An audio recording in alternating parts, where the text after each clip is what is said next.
నమస్తే సార్, నా పేరు దివ్యభారతి. నేను గ్రామ ward voluntary sir. Sir, voluntary పదవి నుంచి తొలగిపోయాం సార్.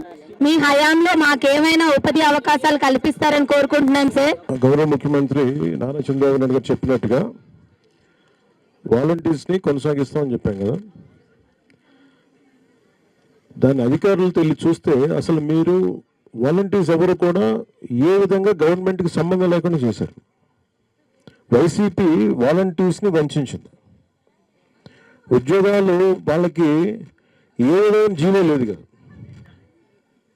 ఏ విధమైన జీవో ఇవ్వలేదు మీకు. తిరిగి ఇప్పుడు మనం ప్రభుత్వం మీకు ఒక పర్మిషన్ ఇచ్చి, గత ప్రభుత్వం ఇది అఫీషియల్గా ఇది ఇస్తే వాళ్ళు చాలా వంచనతో చేశారు. సో తిరిగి ఇప్పుడు తీసుకొద్దామంటే అసలు దానికి సంబంధించిన ఏ విధమైన పేపర్ వర్క్ లేదు, ఏ విధమైన పేపర్ వర్క్ లేదు. అదే మన నారా లోకేష్ గారు, గౌరవ మంత్రి నారా లోకేష్ గారు కూడా మేము అందరూ మాట్లాడుకుంటాం అంటే క్యాబినెట్లో ఇది ప్రస్తావనకు వచ్చింది. నేను 2-3 సార్లు ప్రస్తావించాను. ప్రస్తావిస్తేనే అసలు కూర్చోబెట్టి ఏ జీవో అసలు మీరు వీళ్ళ అధికారికంగా ఉన్నారనేది ఎక్కడ అసలు దానికి దాఖలు లేవు. మీకు గవర్నమెంట్ నుంచి శాలరీస్ రాలా. వాలంటీర్స్ అందరికీ కూడా మీరు చూస్తే గవర్నమెంట్ నుంచి శాలరీస్ రాలా. ఇది గవర్నమెంట్ ఉద్యోగాలలాగా మీకు మిమ్మల్ని భ్రమింపజేసి గవర్నమెంట్ ఉద్యోగాలు లేదు. అది లోపలికి వచ్చాక మాకు అర్థమైంది అసలు గవర్నమెంట్ ఉద్యోగాలు కాదు ఇది. వాళ్ళు ఏం చెప్పారు, ప్రభుత్వ ఉద్యోగాలు కాదు అవి. సో అందుకని దానికి ఏం చేయాలి, ఎలా చేయాలి అనేది ఒకసారి మన అధికారులతో మాట్లాడుతా ఉన్నాం. అసలు గవర్నమెంట్ ఉద్యోగాలు కాని వాటికి ఎట్లా చేయాలి ఏంటి అనేది ఇది ఒకసారి గత ప్రభుత్వం చేసిన తప్పు కానీ వీటన్నిటికీ మించి మీరు బీఈడీ చదివారా? మీరమ్మా డిగ్రీ చేశారా?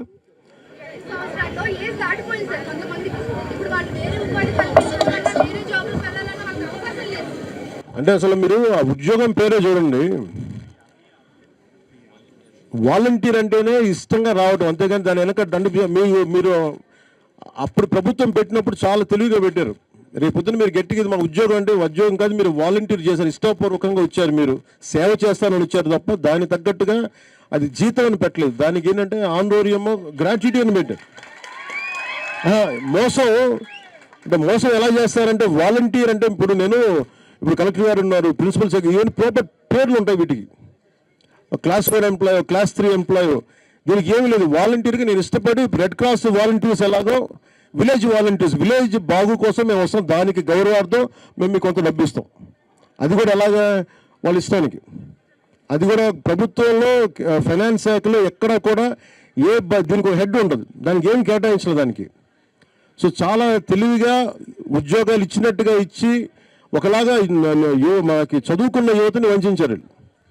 సో ఇప్పుడు తిరిగి మొన్న క్యాబినెట్లో మాట్లాడుతూ ఉంటే ఏ విధంగా మన ప్రిన్సిపల్ సెక్రటరీ గారు చాలామంది ఆర్థిక శాఖ నుంచి అందరూ కూర్చున్నా కానీ ఎటు చూసినా అసలు కనిపించట్లేదు. అది ఏ హెడ్ కింద ఇచ్చారంటే ఎలా ఇచ్చారో ఎవరికి తెలియట్లా. అంటే 25,000 కోట్లు అడ్డగోలుగా ఎలాగా వాళ్ళు సారాద వ్యాపారం దోచేశారో, 1,00,000 కోట్ల పైన అన్నారు. బట్ యాజ్ ఆన్ టుడే ఇప్పుడు నాకు 2 నెలల క్రితం అనుకుంటే 25,000 అడ్డగోలుగా దోచేశారని, 25,000 కోట్లు మీరు ఊహించుకోండి.